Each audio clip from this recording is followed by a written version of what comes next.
Sud Radio André Berkoff. Ça balance pas mal. Berkoff dans tous ses états, ça balance pas mal sur Sud Radio. On l'a suivi et j'ai entendu j'ai entendu la vidéo qu'a fait Cédric Vielmontel. Cédric Vielmontel est agriculteur, il est éleveur d'Aubrac, il est producteur de lait AOP dans le Cantal. Bonjour Cédric. Bonjour. Alors, on a écouté, d'ailleurs je suis pas le seul, ça a été viral, des dizaines de milliers de gens ont vu votre vidéo.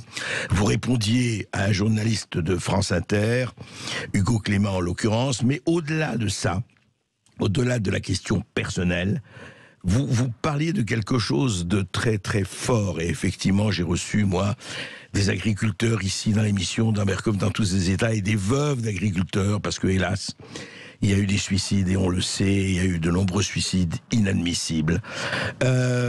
Et vous disiez, au fond, Cédric Vielmontel, vous disiez, mais attendez, vous connaissez notre réalité, vous êtes venu chez nous, vous voyez comment on travaille, et donc c'était parti de l'histoire des bassines. Je voudrais que vous nous disiez un peu quelle est votre position là-dessus, Cédric. Oui, c'est vrai que c'était un coup de gueule, il était 11h du soir, j'étais au milieu de mes champs, je surveillais mes naissances, mes aubracs mettent bas en ce moment. Et toutes ces vidéos, tous ces tweets qu'on voit passer sur ces journalistes, mais au-delà de Hugo Clément, hein, c'est courant sur tous ces journalistes, Ouais. c'est toujours à charge contre notre profession. Et vraiment, ça devient insupportable pour nous. Parce que les gens, ils nous connaissent pas, quoi. Ils connaissent rien à notre profession. Et aujourd'hui, le problème est là, c'est qu'on a un fossé énorme qui se creuse entre nous, les ruraux, les agriculteurs, Ouais. et des gens qui sont devenus des purs citadins. Certains citadins n'ont plus aucun lien avec la campagne. Et on accepte mal qu'ils viennent nous juger sans nous connaître. C'est vraiment ça le problème. Oui, alors justement, concrètement, quand vous dites, ils ne voient pas ce qu'on vit, ils ne savent plus ce qu'on vit, ils sont des citadins, et c'est vrai, c'est la réalité, évidemment, avec tout ce qui s'est passé, on sait très bien ce qu'il y avait il y a un siècle et aujourd'hui, tout s'est transformé, mais quand vous dites concrètement, qu'est-ce qu'ils ne voient pas de votre vie, qu'est-ce qu'ils ne comprennent pas de votre vie, et qu'est-ce qu'ils ne comprennent pas de votre manière de cultiver et d'élever les animaux et de cultiver la terre? Eh ben, oui, ils nous comprennent pas, oui, parce qu'ils voient pas toute la vie de sacrifice qu'on a en fait. Notre vie avec nos animaux, c'est une vie de sacrifice. On y est toute l'année. Les vacances, c'est une semaine dans l'année, et encore cette année, on n'y est même pas arrivé. On y passe nos nuits quand les vaches mettent bas. Et franchement, les gens ne se rendent pas compte des sacrifices qu'on peut avoir toute notre vie dans nos fermes. Et aujourd'hui, moi j'ai des enfants, hein, et mes enfants, ils me reprochent de pas assez de faire de choses avec eux, de pas partir en vacances. Et tout ça, c'est pesant au bout d'un moment. Et d'autant plus que voilà, les gens viennent, toutes ces critiques qu'on prend contre nous, on les accepte plus, quoi. C'est pas possible. Au bout d'un moment, il faut que ça s'arrête. Mais qu'ils viennent nous voir, qu'ils fassent quelque chose. Mais tous ces gens qui passent sur des grands médias publics pour nous taper dessus à longueur de temps alors qu'ils ne connaissent rien, c'est plus possible, ça. C'est plus possible. Et en fait, par exemple, prenons l'exemple des bassines, puisqu'on a parlé de l'histoire des bassines. Et quand Hugo Clément, le journaliste de France Inter, a dit oui, mais les bassines, il n'y a que du maïs, on donne le maïs, mais le maïs, ça ne nourrit que 2,6%. Enfin, je ne vais pas redonner toute l'histoire, mais et vous, ça a provoqué pour vous un coup de colère, un coup de gueule, parce que vous dites que les bassines, c'est pas seulement. Alors, expliquez-nous. Moi, je suis citadin. Moi, ce qui me débecte, les bassines, bon, je maîtrise. C'est des processus tout encadrés, ça a été validé, enfin tout a été fait correctement. Bon, ça, je suis pas un grand spécialiste là-dessus. Mais ce qui m'énerve, c'est toujours qu'ils en reviennent à l'élevage intensif. Mais d'où ils voient de l'élevage intensif en France? Aujourd'hui, les exploitations avec des bovins, ce que je connais le mieux, c'est 60 bovins par actif. Mais on est loin d'un système intensif. Il faut arrêter. Il n'y a pas d'élevage intensif en France. Ce n'est pas vrai. Ce n'est pas vrai. Et à votre avis, pourquoi?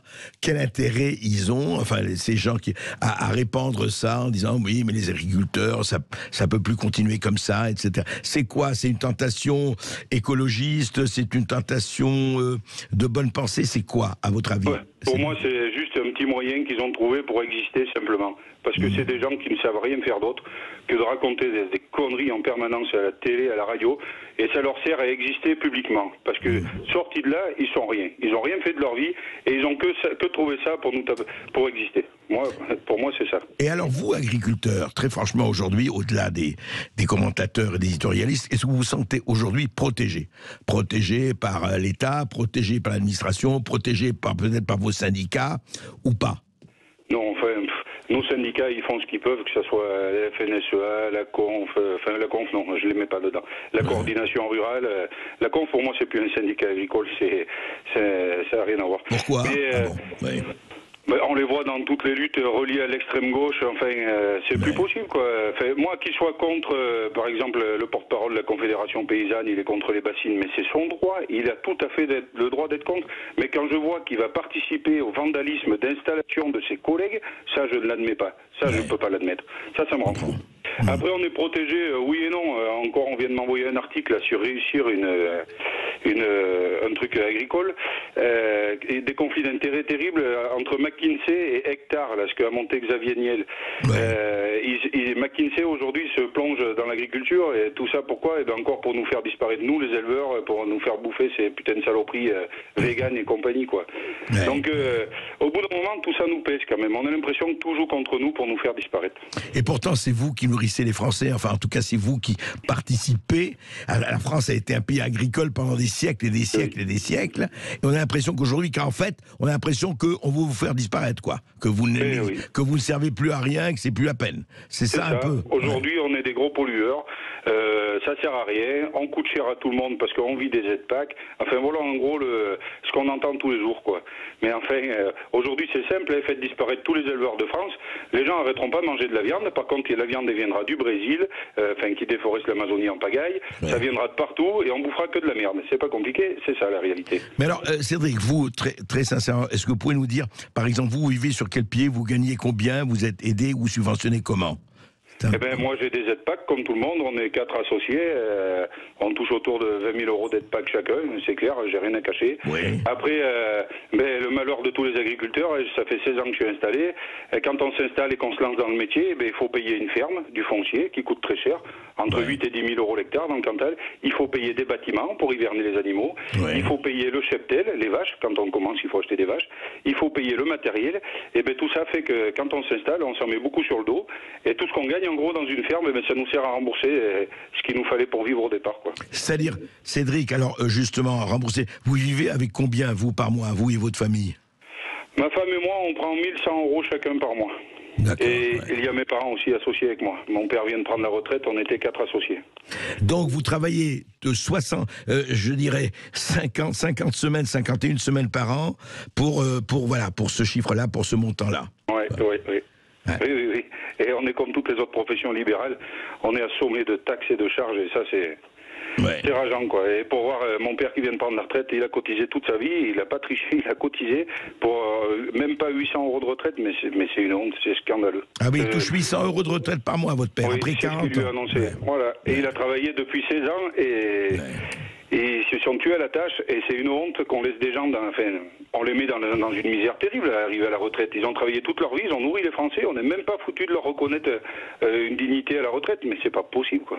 Ouais, c'est... Ça me rend fou, moi. Et rien ne change, on donne des milliards partout, mais alors des pauvres paysans qui ont travaillé toute leur vie comme des cons, on n'est pas foutu de leur donner une retraite convenable, quoi. Et dites-moi, et comment on peut changer? Est-ce que vous voyez une alternative, un changement? Qu'est-ce qu'on peut faire? Je sais pas, je sais plus. La politique me dégoûte quand on voit ce qui se passe à l'Assemblée avec tous ces guignols là ils se battent sur des conneries et ils sont pas foutus de travailler sur les sujets majeurs de la société française.